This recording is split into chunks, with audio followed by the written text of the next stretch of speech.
Welcome to your Macon-Bibb Beat. It's your one-stop shop for all your Macon-Bibb County news. Hello, everyone. I'm Frank Malloy. Each week, we take you through what's happening in your neighborhood, from North Macon to South Bibb and everywhere in between. We're continuing our coverage into the death of Bibb County Jail inmate Stephen Fawcett. He died nearly a year ago while in custody. Fawcett's family and their legal team criticized the Bibb Sheriff's Office's handling of the investigation, emphasizing Fawcett's struggles with schizophrenia. District Attorney Anita Howard decided not to press charges against the deputies involved in Fawcett's death. Maggie Fitzgerald breaks down the body cam video we received from inside the jail the night Stephen Fawcett died. Now leave him on the floor. Tonight, a first look inside the Bibb County Jail on May 25th, 2024. Body camera video obtained by 13 WMAZ shows the final moments leading up to 41-year-old inmate Stephen Fawcett's death. Is he in there? Nope. The video we've received begins with deputies searching for Fawcett. Shortly after he fled from nursing staff attempting to render medical aid, he was found unresponsive on the floor in a shower room just minutes before. Inmates telling staff he smoked a handmade cigarette containing synthetic marijuana. Not seen on camera, Corporal Curtis Wilson discharging his taser while Fawcett was on a gurney, but the attempt had no effect on the inmate according to the DA's investigation. Seconds later, Corporal Cynthia Flournoy finds Fawcett hiding in a locker room. Other deputies approach and a struggle begins. Flournoy discharges her taser. Fawcett is dragged into the hallway. Flournoy continues tasing until deputies restrain Fawcett. The DA ruled the two deputies tased Fawcett for roughly 13 seconds, which did not exceed the maximum recommended time of 15. Minutes later, Fawcett is still responsive as he lays on his stomach. Officers handcuff his legs and hands, then a nurse administers 2 rounds of Narcan into his nose. Fawcett is placed back on a gurney, and the video ends as he's rolled away. He was later discovered unresponsive on that gurney and pronounced dead at the hospital.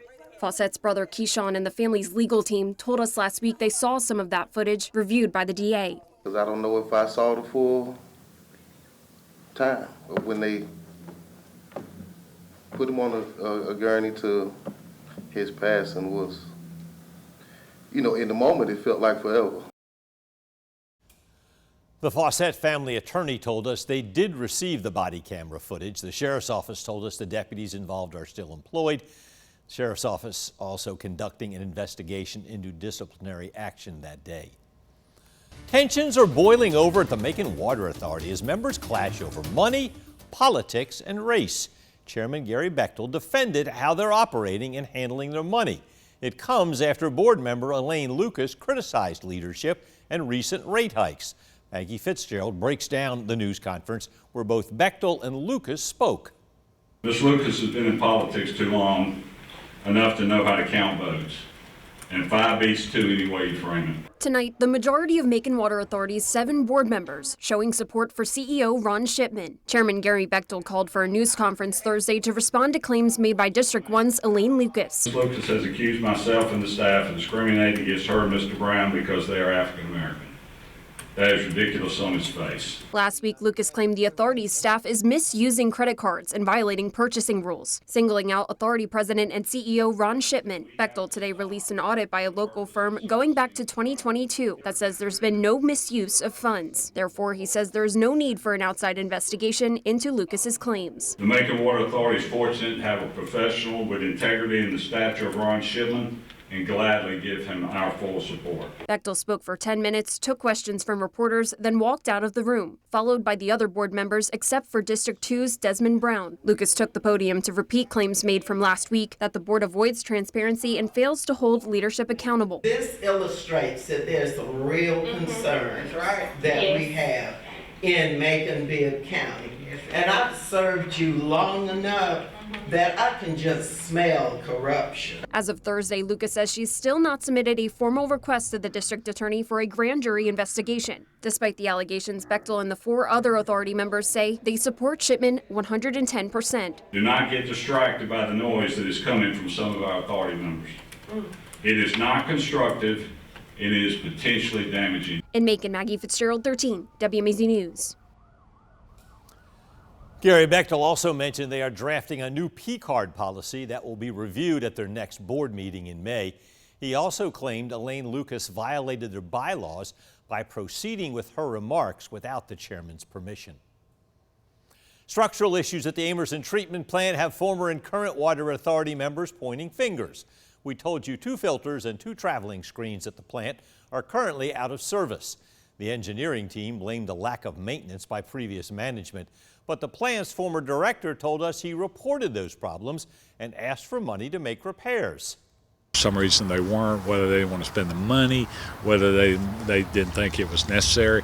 But once you do that, things continue to deteriorate. But it's very convenient now to say, okay, he's gone now. Let's kick this can. Let's say Gary was a problem. Previous administrations put off money for repairs for years. The engineering team said those repairs will now cost millions of dollars due to neglect. The authority said their state water treatment permit would be in jeopardy if a 3rd screen is compromised, but McCoy said that's false. He said those screens were rebuilt just 7 years ago and should have a 20 to 30-year lifespan. A Macon woman says a Bibb County deputy roughed her up and threw her to the ground after an argument, and she wants the officer held accountable. A Bibb County Sheriff's incident report says it happened March 19th at the state DFAC's office on Oglethorpe Street. Lakeisha Jordan held a news conference along with the Macon NAACP outside that office. She says the deputy argued with her about where she was standing in the DFAC's lobby. Jordan says the deputy grabbed her by the arm, pushed her outside, and knocked her to the ground.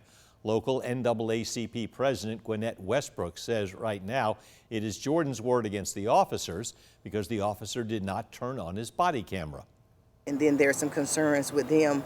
The officer didn't have a body cam, which he should have had a body cam. But once he approached her to handle any type of business such as that, he should have turned on his body cam.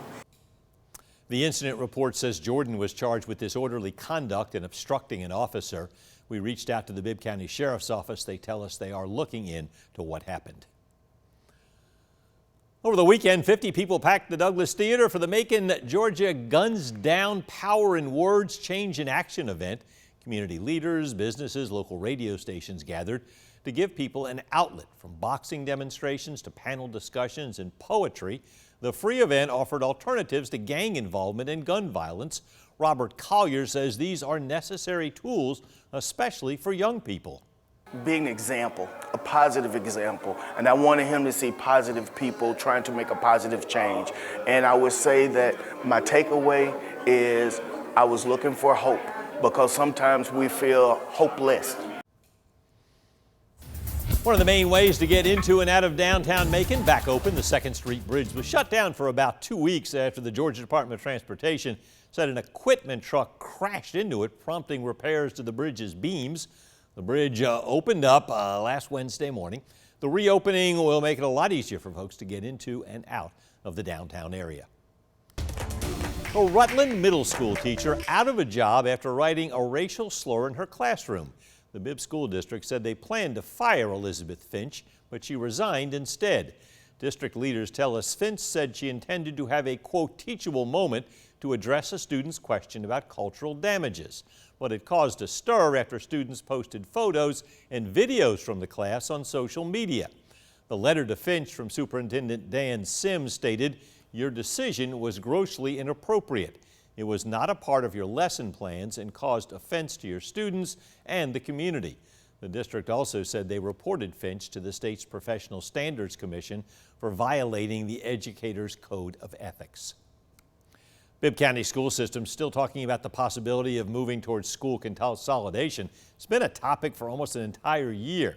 However, the deputy superintendent recommended district-wide rezoning and a study before they make a decision. Naomi Washington explains why it looks like the board will go forward with that plan for now. The district heard the community loud and clear. Deputy Superintendent Katika Lovett says they don't want to disrupt the neighborhood ties to the 3 schools that were up for closing. The suggestion to rezone and do a study instead comes as a relief for Thomas Duvall, a Macon historian and former L.H. Williams student. I feel like the world has been lifted off my shoulders.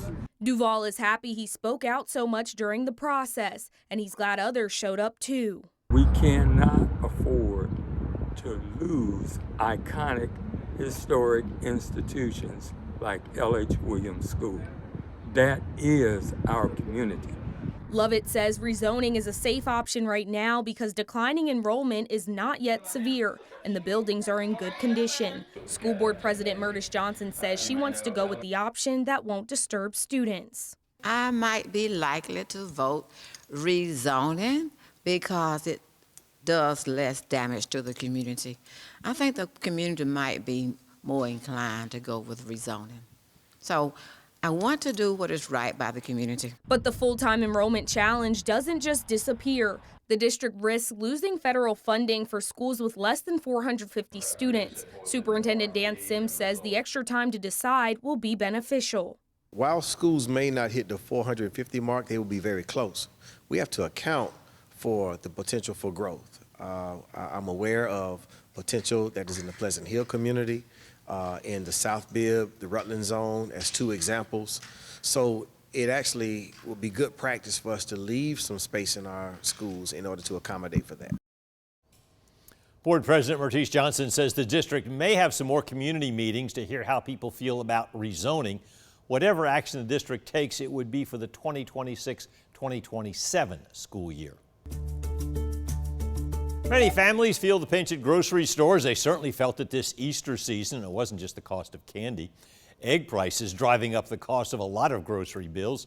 Jasmine Lee talked with shoppers about how higher prices around the Easter season impacted them. From chocolate bunnies to egg-filled baskets, celebrating Easter this year comes with a bigger price tag. A dozen eggs alone, more than $6. And those higher prices are showing up in everything from cupcakes to cookies. Easter is all about tradition, sweet treats, church, family meals, and colorful eggs. But this year, many shoppers are facing a not-so-sweet surprise at the checkout. We're seeing egg prices skyrocket. I think the price is awful ridiculous. But egg prices don't seem to be coming down anytime soon. I purchased some at Sam's and it was $9.89. John Dent noticed his Easter shopping list this year is more expensive than last year. It don't make sense, the price of it, but what can you do? According to the U.S. retail price of eggs, last year prices cost about $2, but that number has jumped to $6 a dozen this year. Experts say bird flu outbreaks are to blame for the low supply and price spikes. All right, we got you. Mary Brown, owner of Sweet Affairs Bakery, says rising egg prices have crept into her kitchen. Definitely has affected us as far as our venue. So we try to think about our customers because we want to keep our customers coming. And with eggs in nearly every recipe, they've had to pass some of the cost onto customers by raising menu items by nearly $2. You know, stay within a certain budget, try to stay in that budget, and to manage our monies and everything that we're taking in as far as spending out, just manage it wisely. Reporting in Macon, Jasmine Lee, 13 WMAZ News.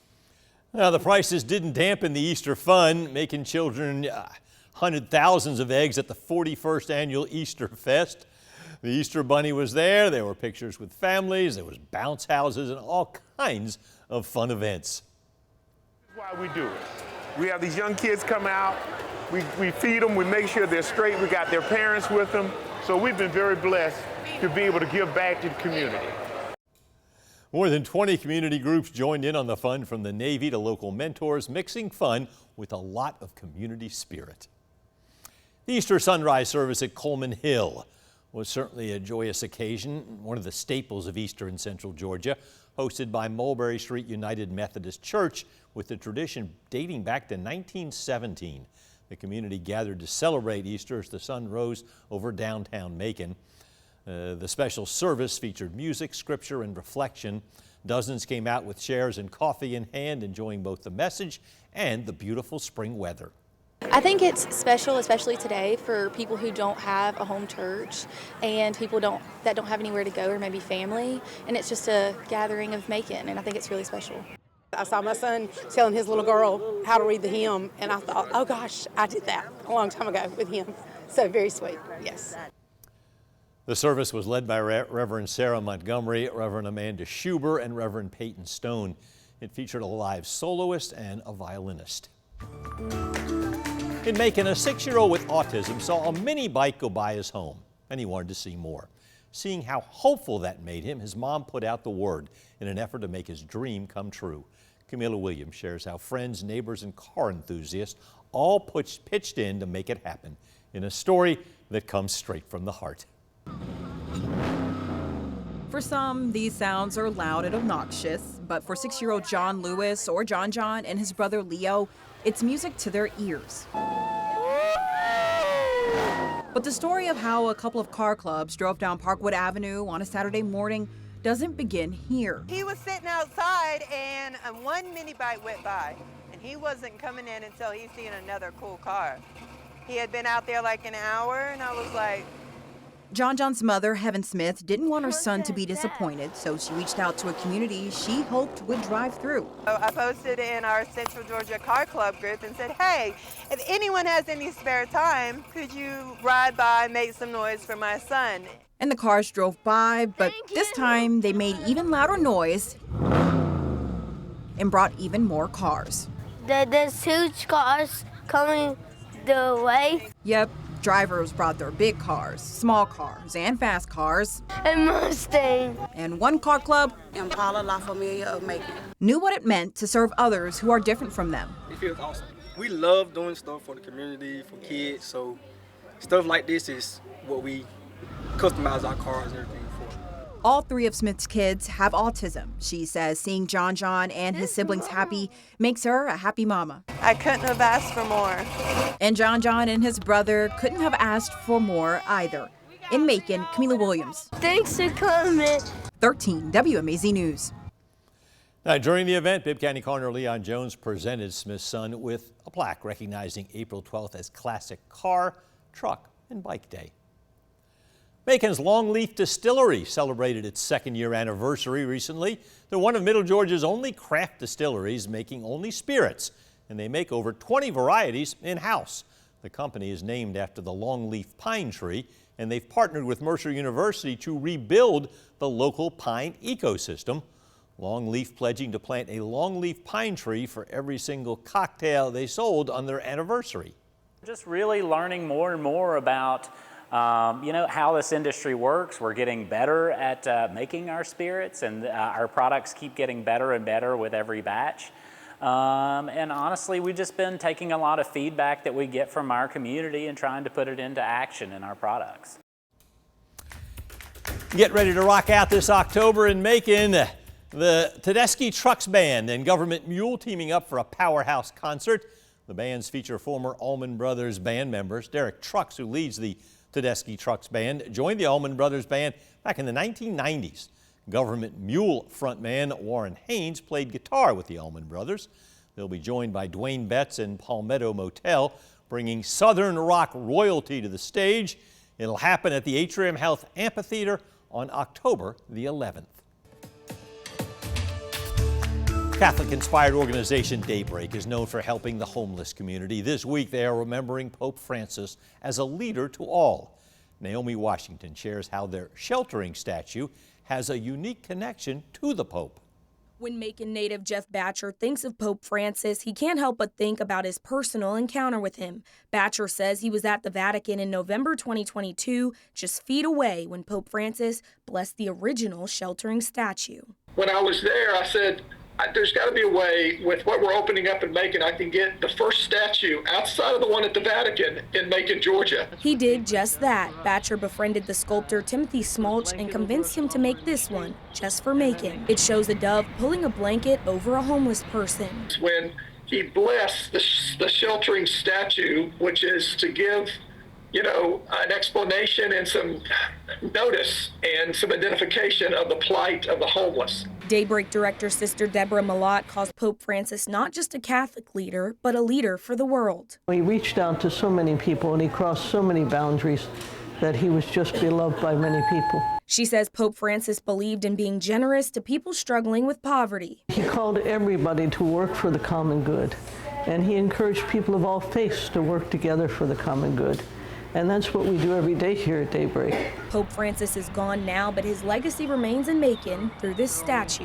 It just means so much to me that I was there during that time frame at the Vatican, and then there when we dedicated that statue outside of Daybreak. it just is very meaningful and moving for me at this moment, and also with deep sadness that the Pope has passed. Jeff Batcher is also a board member for DePaul USA, which is the organization tied to Daybreak. Batcher says there are about 100 million people in the world who are homeless, and the statue honors that struggle.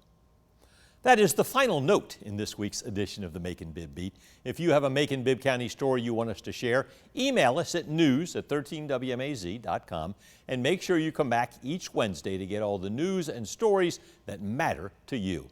Thank you for joining us for Macon-Bibb Beat.